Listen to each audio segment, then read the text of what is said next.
Bonjour à toutes et tous. Dans ce premier temps de notre après-midi consacré à la présentation de l'étude, nous n'allons pas aborder tout son contenu puisque cette étude traverse de nombreux aspects et réalités de la protection de l'enfance. Principalement, 3 points vont être évoqués. Tout d'abord, les enjeux de la protection des enfants confiés dans la durée, l'état des lieux que nous avons pu faire des démarches et des outils mobilisables pour accompagner ces situations, et puis les freins et les leviers pour mettre en œuvre la protection par le statut. Ensuite, il y aura donc un temps de table ronde et nous remercions les personnes qui ont accepté, les experts qui ont accepté de participer à ce temps. Et en fin de séquence, notre collègue Magali Fougère-Rico, qui est co-autrice avec nous de l'étude, présentera les pistes de travail sur lesquelles cette étude débouche. Alors, la loi du 14 mars 2016, on le sait, a fixé comme objectif pour la protection de l'enfance la réponse aux besoins fondamentaux de l'enfant, pour prendre en compte les besoins des enfants confiés qui se trouvent confrontés à des situations d'absence et d'incapacité parentale durable. Cette loi a également mis en place plusieurs dispositions qui ont pour objectif de favoriser le passage d'une prise en charge en assistance éducative à une protection plus pérenne dans d'autres cadres juridiques de protection. Et schématiquement, ces autres cadres juridiques de protection relèvent de 3 types de dispositifs. Il y a l'assistance éducative, mesure de contrôle et de soutien prononcée par le juge des enfants à échéance régulière, la délégation d'autorité parentale, mesure par laquelle l'exercice de l'autorité parentale est confié à un tiers, et puis les régimes de tutelle, dans lesquels un tuteur et le cas échéant un conseil de famille exercent l'autorité parentale et veillent sur les intérêts de l'enfant. Et donc, pour assurer la stabilité de vie de l'enfant tout en considérant mieux la réalité de ces liens, la loi de 2016 a notamment mis en place l'obligation pour le département de veiller à l'adaptation du statut des enfants confiés, la création des CESEC et une réforme de la déclaration judiciaire d'abandon. Alors l'Observatoire a commencé à observer et accompagner les changements de culture professionnelle qui résultent de ces dispositions en publiant en 2018 2 états des lieux, un premier sur la mise en place des CESEC et un second sur le cadre légal et la jurisprudence concernant les aménagements de l'autorité parentale. Mais il est apparu que le temps d'appropriation de ces changements par les professionnels était long et que cette appropriation ne concerne pas seulement les professionnels qui participent aux étapes de la CESEC ou du processus judiciaire. Et donc en 2022, nous avons lancé et mené une étude plus approfondie dont la question centrale est comment répondre de manière ajustée aux besoins de l'enfant, notamment à son besoin de sécurité et de stabilité, lorsque malgré le soutien apporté, les parents sont durablement dans l'incapacité de prendre en compte les besoins de l'enfant ou durablement absents de sa vie. Alors notre étude croise différentes approches, elle repose sur une analyse de la littérature scientifique, sur une étude de la jurisprudence actualisée, sur l'exploitation des données de l'enquête que nous menons chaque année sur les pupilles de l'État pour l'année 2022, également sur une enquête nationale sur les CESEC et les processus de traitement des changements de statut, enquête par questionnaire adressée aux départements, à laquelle 97 départements ont répondu. Et puis également, nous nous sommes appuyés sur un important volet qualitatif avec des entretiens et des visites auprès d'acteurs intervenant à différents niveaux de la chaîne de protection et dans différentes structures. Ces travaux nous conduisent d'abord à proposer un changement de vocabulaire pour soutenir un changement de perspective. Plutôt que de parler de changement de statut, terminologie qui désigne souvent les procédures permettant la mise en place des dispositifs de délégation d'autorité parentale ou de tutelle que j'évoquais en introduction, nous proposons donc de parler plus globalement des différents cadres juridiques de protection. Ceci pour rappeler que la protection de l'enfance ne se limite pas à la protection administrative et à l'assistance éducative. Et en effet, la délégation d'autorité parentale, les différents régimes de tutelle, mais également l'exercice de l'autorité parentale par les parents, poursuivent la même finalité protectrice. L'intitulé du rapport ne reprend pas non plus le terme de statut, lequel renvoie aussi aux effets des procédures précitées. On parle d'enfants qui ont le statut de pupille de l'État, ou on les dit sous tutelle ou en délégation d'autorité parentale. Et donc le titre de l'étude est plus large puisqu'il est centré sur l'objet que nous avons travaillé, la protection de l'enfant confié sur le long terme. Alors, 2 interrogations pour aborder les enjeux de la protection des enfants sur le long terme. Pourquoi se préoccuper de l'avenir des enfants confiés durablement? Première question. Et deuxième question, que peut leur apporter un changement de cadre juridique de prise en charge? Il y a plusieurs raisons de se préoccuper des enfants qui sont confiés dans la durée. L'importance d'assurer une sécurité, une continuité de vie aux enfants protégés a été entérinée, on le sait, par la conférence de consensus de 2017 sur les besoins fondamentaux de l'enfant, et les textes nationaux et internationaux mandatent les services de protection en ce sens par plusieurs dispositions. Mais l'évolution des connaissances nous informe également sur deux dimensions essentielles qui nous permettent d'aller plus loin, deux dimensions essentielles pour construire les besoins fondamentaux de sécurité et d'identité de l'enfant. Il s'agit des sentiments d'appartenance et d'affiliation. Le fait de se sentir appartenir à un groupe familial est fondateur dans la construction d'un enfant, comme Boris Cyrulnik l'a souligné avec une formule choc en nous disant que l'enfant de personne, c'est presque personne. Le sentiment d'affiliation, c'est-à-dire le fait de se reconnaître comme appartenant à une lignée, à une famille, c'est le processus par lequel l'enfant met en œuvre cette reconnaissance d'appartenance. Mais ce que nous devons bien entendre, percevoir, c'est que dans ce processus d'affiliation, l'enfant est actif. Et dans une recherche auprès d'un corpus d'enfants confiés en famille d'accueil, Catherine Selné a justement identifié 4 types d'expériences du point de vue des enfants sur leur appartenance. Elle a tout d'abord repéré un premier groupe d'enfants qu'elle a appelé affiliés et qui constitue 45% de son corpus. Ces enfants revendiquent une place dans une famille, soit celle qui les a vus naître, soit celle qui les a accueillis et qui constitue leur famille élective.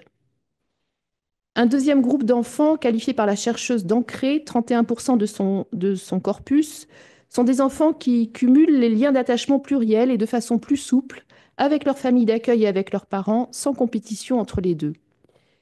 Il y a ensuite un troisième groupe d'enfants, les enfants écartelés, 17% du corpus, dont la situation est moins confortable, car ils vivent des conflits de loyauté entre les deux familles entre lesquelles ils se partagent.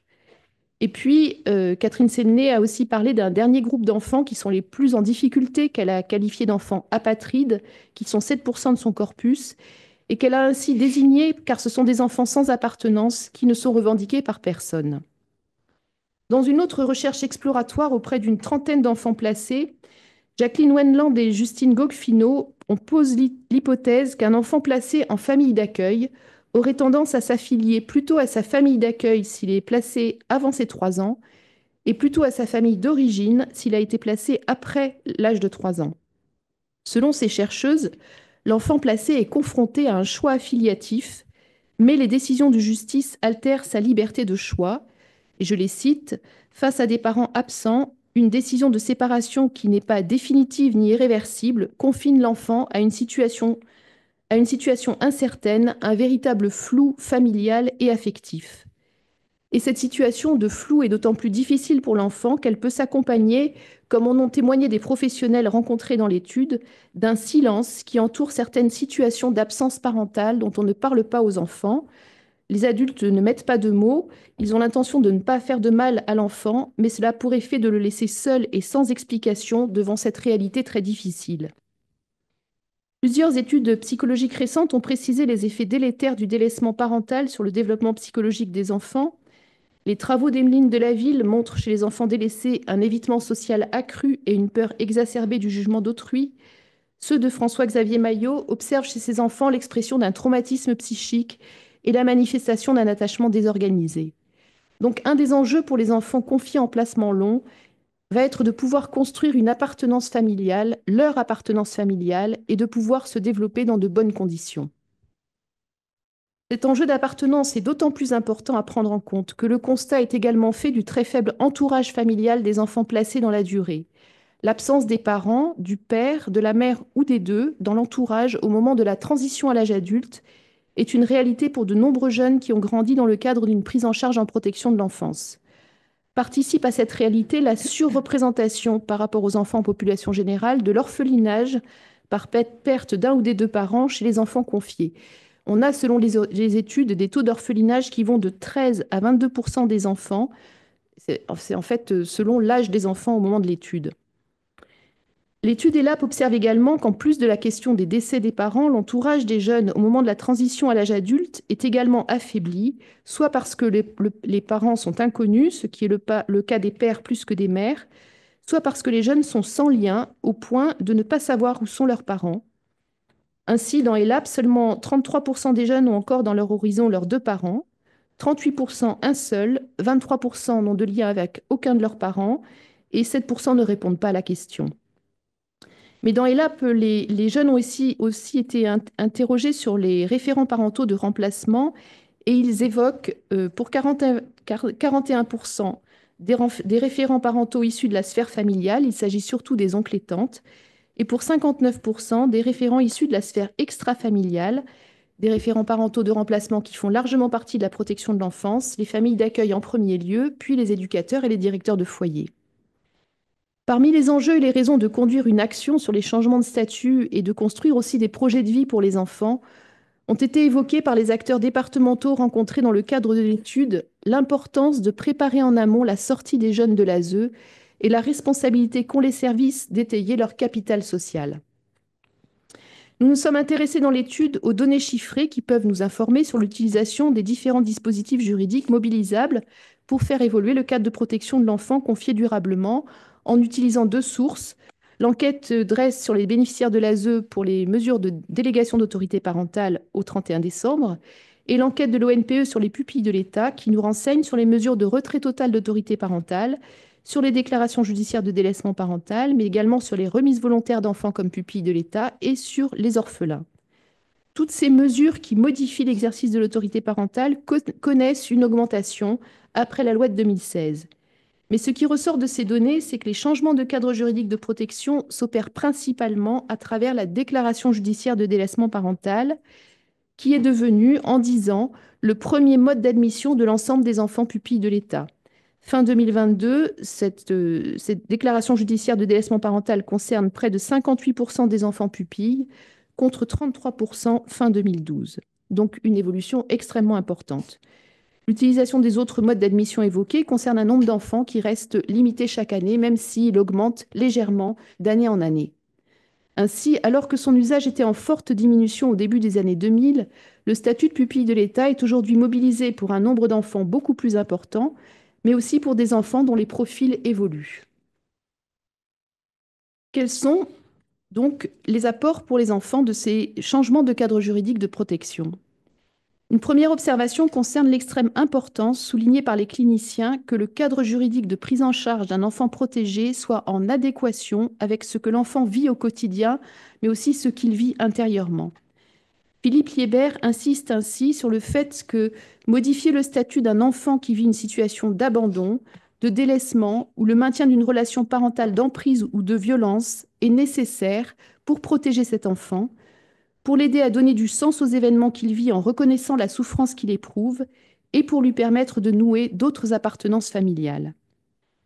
Un deuxième apport du changement de statut de protection est de procurer aux enfants des détenteurs de l'autorité parentale un tuteur avec, pour les pupilles de l'État, un conseil de famille dédié. Et ces détenteurs sont censés exercer l'autorité de façon effective dans l'intérêt des enfants concernés et être garants d'une réponse adaptée à leurs besoins fondamentaux.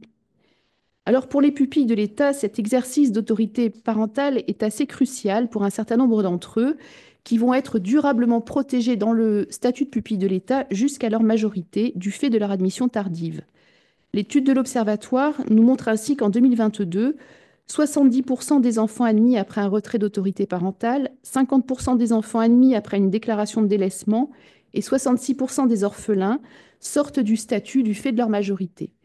Donc là, on voit bien l'importance de l'implication du conseil de famille pour l'accompagnement de ces jeunes.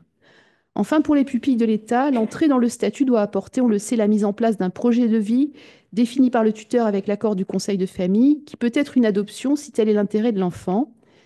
Ce projet de vie doit s'appuyer sur des évaluations préalables et s'articuler avec le projet pour l'enfant. Les données de l'enquête pupille pour 2022 nous montrent que la préparation d'une adoption est le projet de vie le plus fréquent, et que commence à se mettre en place, mais de façon moins importante pour le moment, pour des pupilles de l'État, des accueils durables et bénévoles, des parrainages, des projets de préparation à l'autonomie, avec aussi une diversification sur les modalités de mise en place de ces projets de vie. L'enjeu étant toujours de procurer à ces jeunes un entourage relationnel sur lequel ils pourront compter pendant leur enfance et une fois devenus majeurs. À cet égard, sont apparues au fil de l'étude les limites d'un projet de vie que la loi introduit comme une obligation à une étape finalement tardive dans le parcours de protection qui est très séquencé et qui est donc actuellement réservé aux enfants qui deviennent pupilles de l'État. Voilà, nous avons donc identifié 4 points d'attention pour penser la réponse aux besoins des enfants confiés sur le long terme.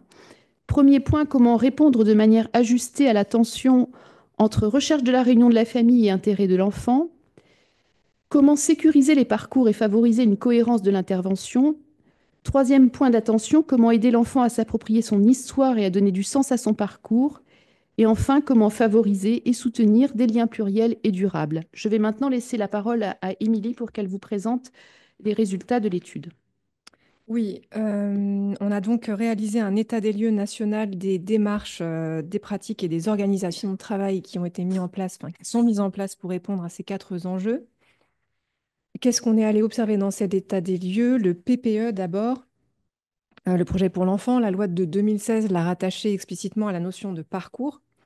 Depuis, il est un outil garant au service de l'enfant, garant de la réponse à ses besoins fondamentaux, garant aussi de la cohérence et de la concertation des acteurs qui interviennent dans sa vie.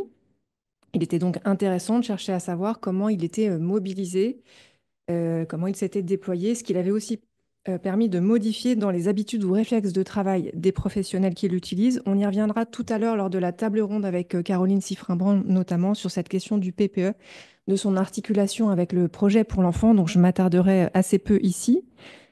On s'est intéressé aussi, un deuxième point, à la façon dont les services, notamment départementaux, s'étaient organisés pour proposer à ces enfants des liens ressources durables. Là, je parle de liens complémentaires de ceux qui se sont construits sur le lieu d'accueil ou avec la famille d'origine. Puisqu'Anne vient de pointer le moindre entourage familial des enfants confiés sur le temps long, comment fait-on pour favoriser la sociabilité de ces enfants et pour repérer et soutenir des liens qui feraient sens pour eux?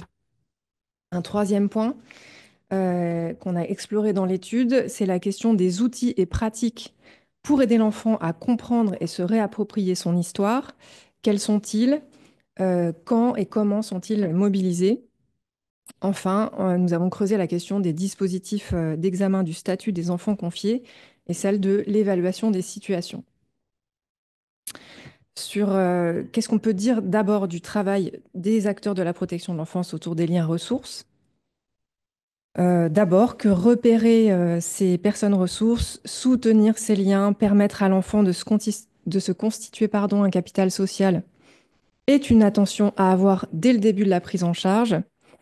Je ne développe pas à l'excès puisque Madame Novelle nous en reparlera tout à l'heure, mais c'est ce qu'ont souligné plusieurs professionnels impliqués sur ces questions. Ça passe par l'évocation avec l'enfant des personnes qui comptent pour lui, pas occasionnellement, mais plutôt comme un fil rouge pour repérer ces personnes et comprendre ce qu'elles représentent pour l'enfant. Et ça passe aussi par le fait de laisser des espaces pour que se développent ou se consolident des relations d'amitié, des relations signifiantes, etc. C'est ce dont il sera question tout à l'heure notamment. Et puis parfois, ces liens ne sont pas seulement complémentaires de ceux du lieu d'accueil, puisque l'accueil par des proches fait partie du champ des possibles. Ce qu'on peut en dire et qui ressort tant des données de littérature que de notre propre travail de terrain, c'est que cette modalité, elle reste minoritaire dans le cadre de la protection de l'enfance en France, alors qu'à l'étranger, on constate une mobilisation à la fois plus ancienne et en hausse de l'entourage des enfants confiés. En France, les accueils chez des tiers dignes de confiance sont surtout des accueils pérennes, chez des tiers plutôt issus de l'entourage familial. C'est ce qu'identifie notamment la revue de littérature sur le sujet que l'ONPE a publiée l'année dernière, en 2024. Donc, ces prises en charge par des tiers dignes de confiance sont privilégiées par la loi du 7 février 2022. Vraisemblablement, elles devraient encore se développer.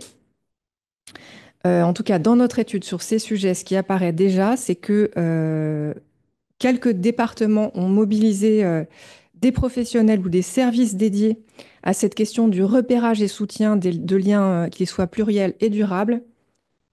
Ces professionnels, en général, sont aussi positionnés sur des missions qui vont être en lien avec ces configurations de placement long. Donc, par exemple, des professionnels qui travaillent autour de la CESEC ou des professionnels qui travaillent sur la question des liens de filiation. Vous avez par ailleurs des départements qui ont commencé à structurer des partenariats, notamment avec des associations de parrainage.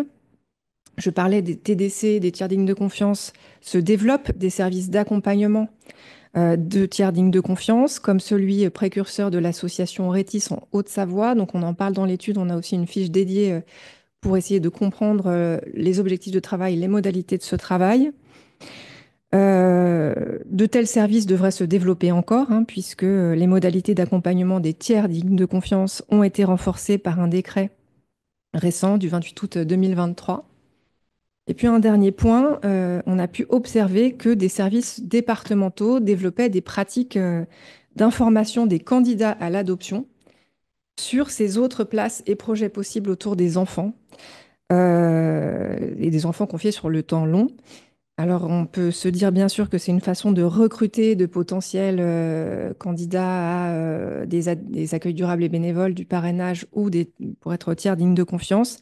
Mais c'est aussi, pour ces candidats à l'adoption, une opportunité de découvrir des modalités de lien à l'enfant dont souvent ils ignoraient l'existence et qui peuvent parfois s'avérer plus ajustées que leur projet d'adoption initial. Ce qu'on peut dire aussi de toutes ces initiatives pour repérer et soutenir des liens durables, c'est qu'ils manifestent bien une préoccupation pour la stabilité des relations, pour le devenir de l'enfance, que ça raccroche à ce que disait Anne tout à l'heure, et en ce sens, ça relève déjà d'une perspective projet de vie pour les professionnels qui portent ce genre de démarche. Cette question des personnes ressources autour des enfants, elle rejoint aussi celle du processus de narrativité, puisque ces personnes s'inscrivent dans une histoire particulière qui est celle de l'enfant. Et dans ces parcours longs en protection de l'enfance, parfois depuis le très jeune âge, eh bien, cela appelle vraiment des pratiques et des outils pour aider l'enfant à dire et comprendre son histoire. Donc là, vous avez à l'écran ce que j'entends par là, plus en détail, c'est-à-dire se situer dans le temps, dans les générations, clarifier et rendre légitime aussi des relations qui se sont créées. Donc on apprend dans l'étude comment et quand sont mobilisés les albums de vie, les cartographies, les frises chronologiques, les génogrammes, etc. Et pour en dire quelques mots quand même, en l'occurrence, les albums de vie, là où ils sont utilisés, le sont plutôt au tout début de la vie de l'enfant, donc à la maternité, pouponnière, accueil familial du bébé, potentiellement pour toutes les configurations de placement pendant les premiers jours, premiers mois de vie du bébé, mais avec davantage de systématicité lors de placements sous le secret, enfin, pour des enfants nés sous le secret.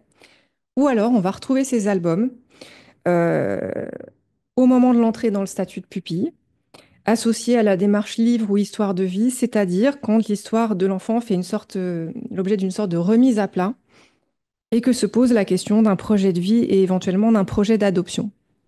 Et entre les deux, l'album de vie est moins mobilisé, voire laissé de côté s'il n'y a pas soit un portage politique, soit un investissement de cet objet par certains professionnels, ou les deux. Concernant la question des cartographies, écomaps, etc., elles peuvent être utilisées au début des prises en charge pour repérer les personnes autour de l'enfant, parfois ensuite, de même que les frises chronologiques, pour essayer de comprendre les parcours.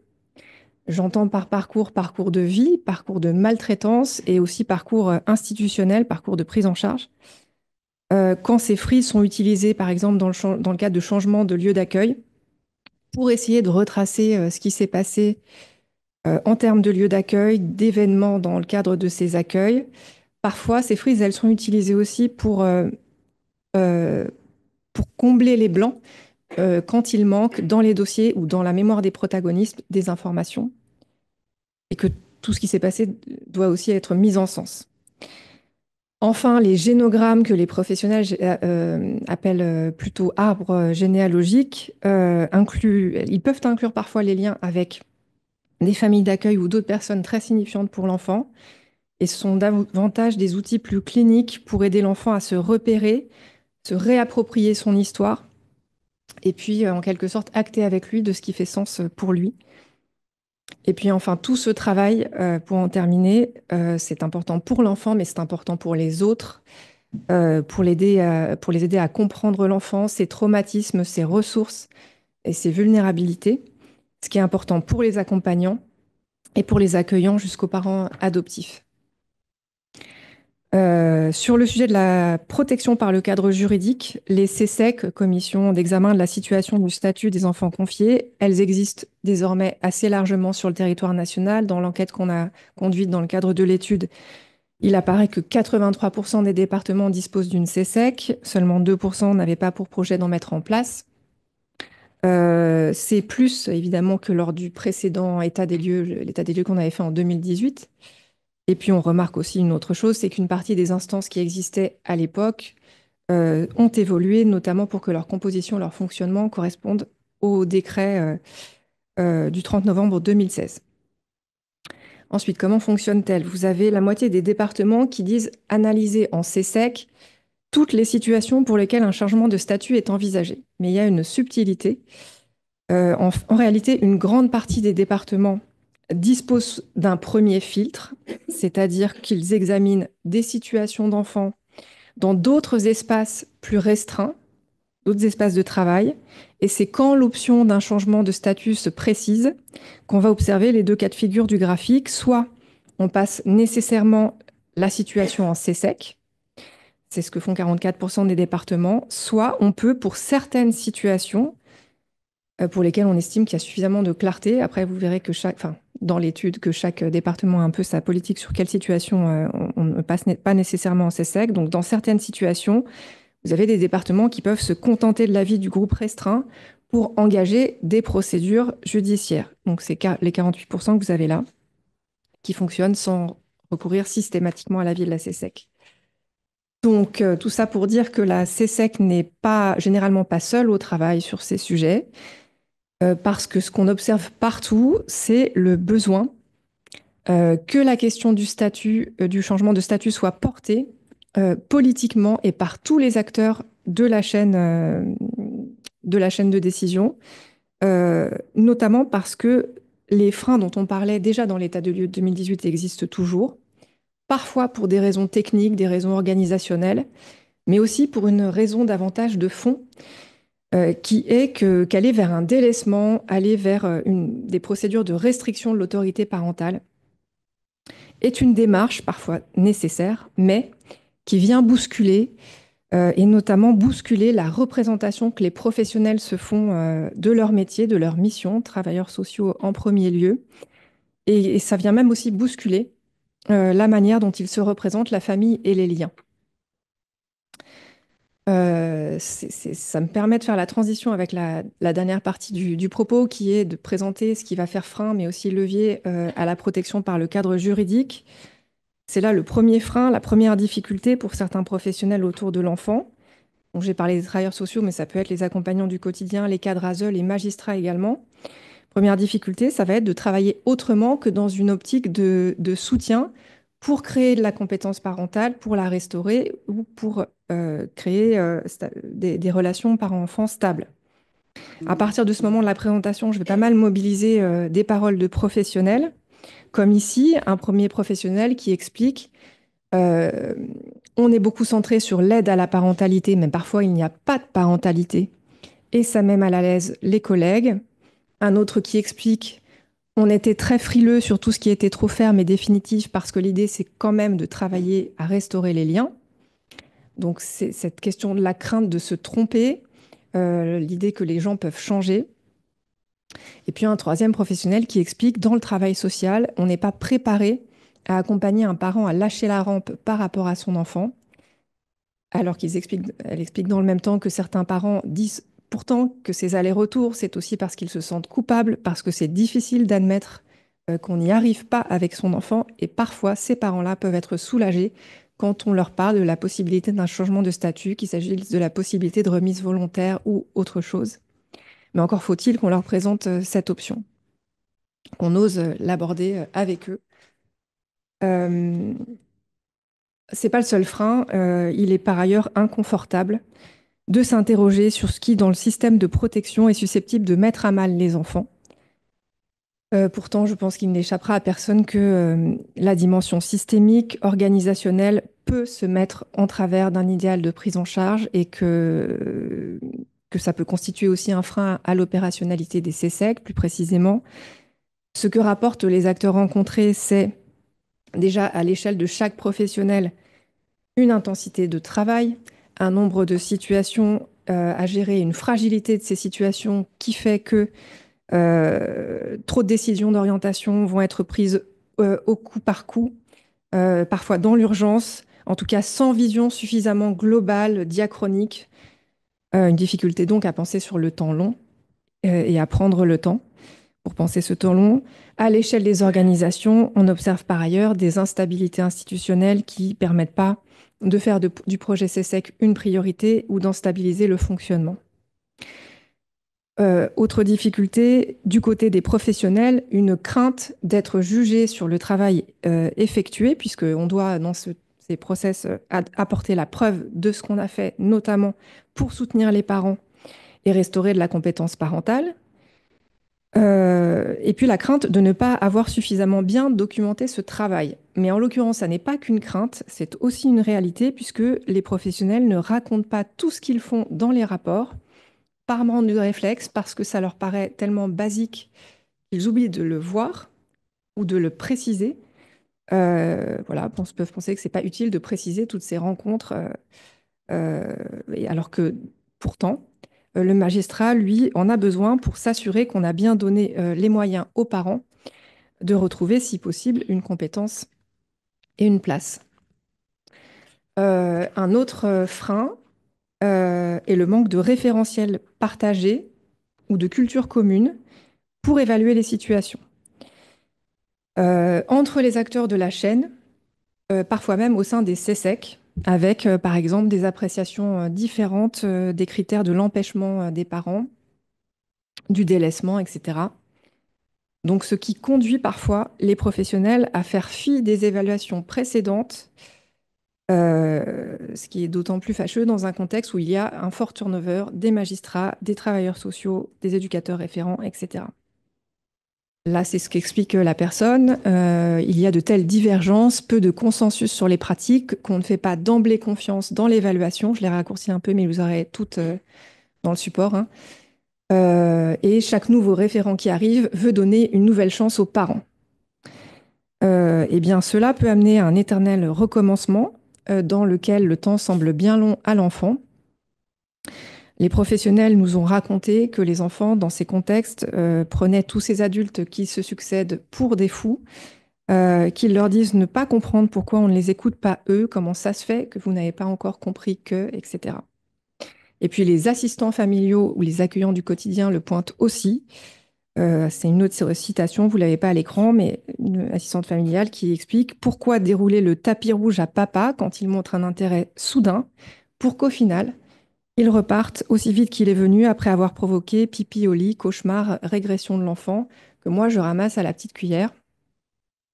Vous avez aussi cette même idée dans des ouvrages d'anciens enfants placés, comme celui de Stéphanie Calais, qui explique dans son livre toute l'angoisse provoquée par ces audiences répétées, qui faisaient planer le doute sur le possible retour chez une mère dans l'incapacité de répondre à ses besoins fondamentaux. D'ailleurs, retour qui a quand même fini contre toute attente par advenir, alors qu'il ne faisait pas plus sens que sécurité. L'ouvrage s'appelle Le jour où j'ai choisi ma famille.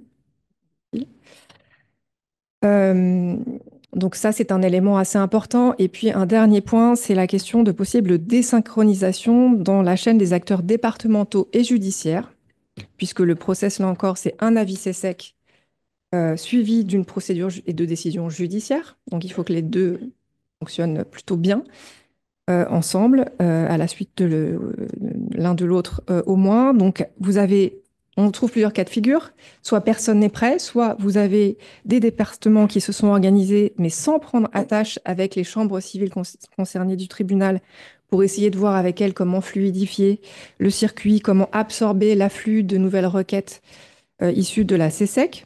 Ou alors, à contrario, vous avez des tribunaux judiciaires qui ont essayé de s'organiser assez vite depuis 2016, alors que les CSEC sont plutôt dormantes, donc ils ne voient pas arriver de requêtes. Donc, en résumé, ce sont plusieurs incertitudes qui peuvent insécuriser des professionnels qui pourtant sont plutôt compétents et bien positionnés pour repérer des situations de délaissement et d'inadaptation du statut. Donc, c'est ce que je montre là, hein, des incertitudes parfois sur le bien fondé de ce qui a déjà été fait, sur la possibilité de parfaitement en rendre compte, sur l'intérêt pour l'enfant de risquer de faire bouger les lignes, ce qui peut se passer aussi après le changement de statut, etc. C'est pour cette raison que l'étude montre qu'un étayage de tous les acteurs de la chaîne d'évaluation et de décision est nécessaire, pas seulement au moment de la création de la CSEC, mais de façon ensuite continue.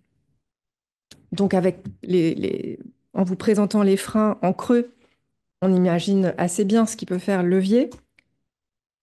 Je ne vais pas tout détailler de ce qui concerne la sensibilisation, formation et la création d'outils. Vous avez des éléments dans l'étude. Évidemment qu'accompagner le changement de culture professionnelle, interpeller sur la nature potentiellement protectrice et sécurisante des changements de cadre juridique est indispensable. Sur ce point, beaucoup de départements l'ont quand même fait.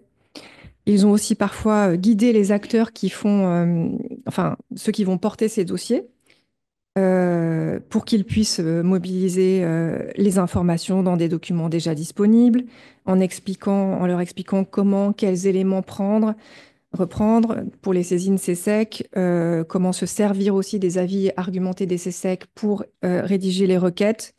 Donc, des outils et une guidance peuvent être apportés pour ces professionnels qui ont assez peu de temps à consacrer à ces démarches et pas toujours le savoir-faire. Mais au-delà de ça, des sous-instances ou des groupes professionnels existent et se structurent pour apporter un soutien et une expertise.